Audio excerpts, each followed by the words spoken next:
Hey guys, welcome to our video. Today we're going to explain the process of cellular respiration. This is for all the IB biology students out there. Enjoy!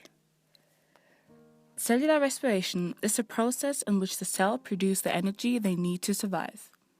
In cellular respiration, cells use oxygen to break down the sugar glucose and store its energy in molecules of ATP. Cellular respiration is critical for the survival of most organisms, because the energy in glucose cannot be used by cells until it's stored in ATP. Cells use ATP to power virtually all of their activities, to grow, divide, replace worn-out cell parts, and execute many other tasks. Cellular respiration provides the energy required for an amphibia to glide toward food, the Venus flytrap to capture its prey, or the ballet dancer to execute stunning leaps. Cellular respiration occurs within a cell constantly, day and night. And if it stops, the cell and ultimately the organism dies. Cellular respiration is divided into 4 steps. Glycolysis, that is happening in the cytoplasm. The link reaction. The Krebs cycle in the matrix of the mitochondrion.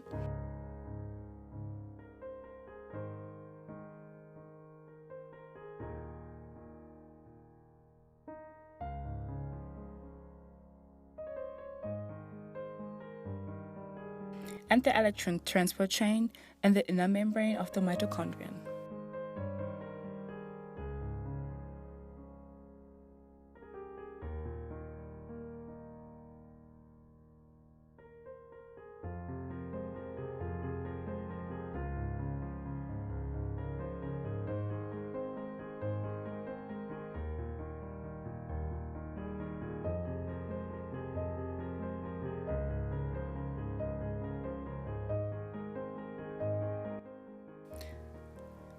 Glycolysis.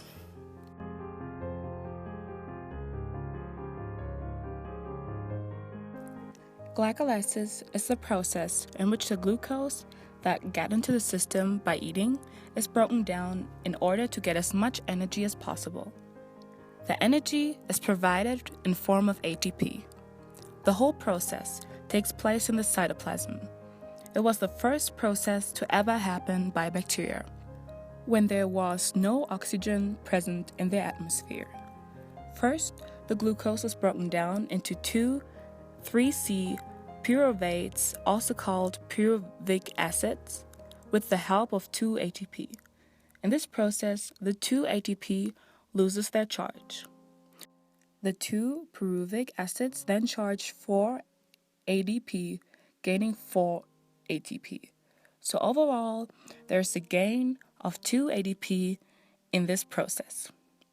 Besides the ATP, 2 NAD+ are reduced to 2 NADH, which are then given into the electron transport chain to support the concentration gradient of protons, which will be important later on in ATP synthase.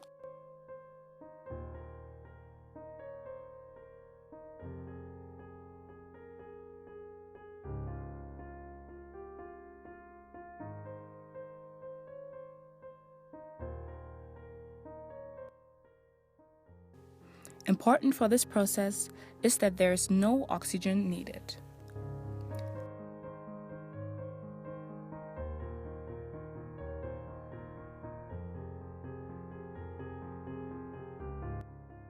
The link reaction.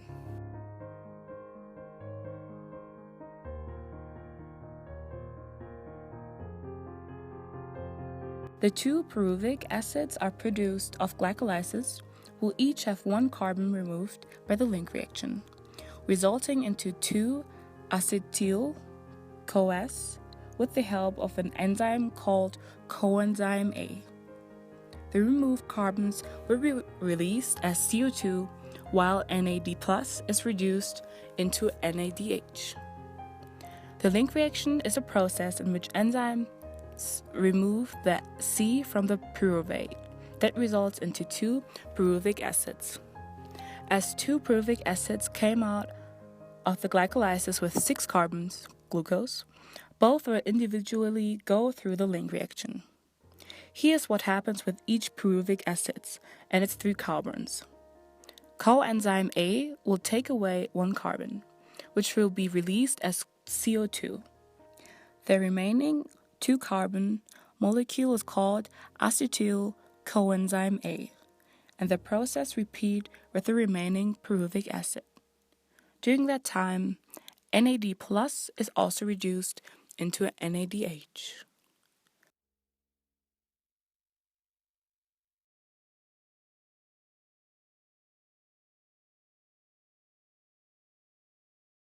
The Krebs cycle. The third step of cellular respiration is called the Krebs cycle. It has been named after the scientist Hans Adolf Krebs.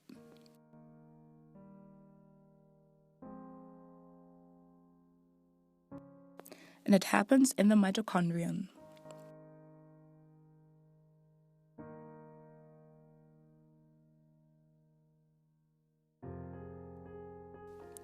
The coenzyme A delivers the acetyl group with its 2 carbons to a 4-carbon compound called oxaloacetate, short OXA, that is already present in the mitochondrion.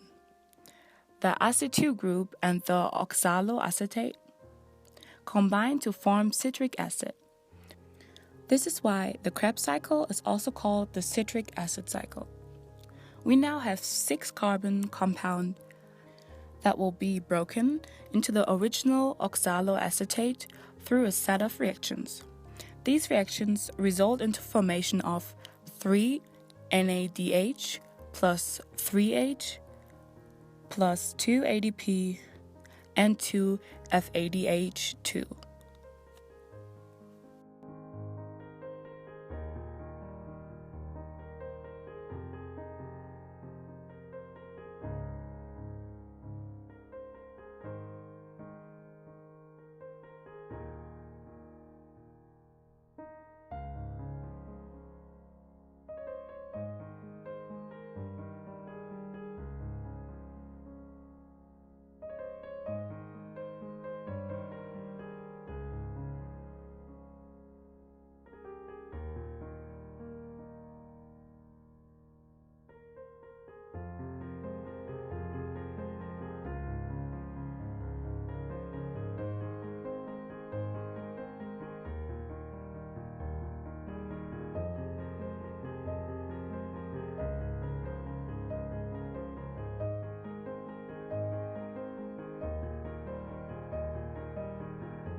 Now the electron transport chain. Following the Krebs cycle, the electron transport chain happens in the inner membrane of the mitochondria. Here, it's using NADH and FADH2 as electron carriers. As they will be moved, the electrons through the inner membrane. After moving in the inner membrane, the electrons will be combined with 2 H+, which are taken from the Krebs cycle, remember, to create H2O. Following that, the other H+ electron will be moved through the inner membrane by osmosis to the inner membrane space, will be moved through the ATP synthase channel to produce ATP. As a result of ECT, electron transport chain, CO2 and H2O are produced. Additional to that, the electron transport chain also produces 32 ADP, increasing the number of ADP to approximately 36. What you guys have to remember is that cellular respiration is the reverse process of photosynthesis.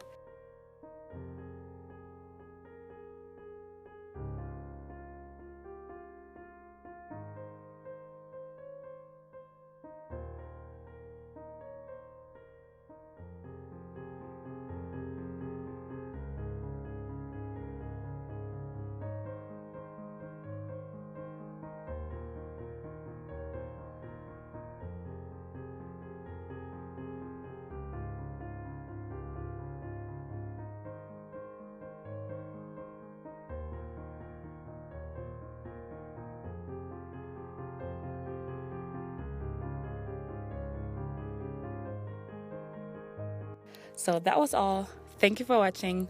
Bye.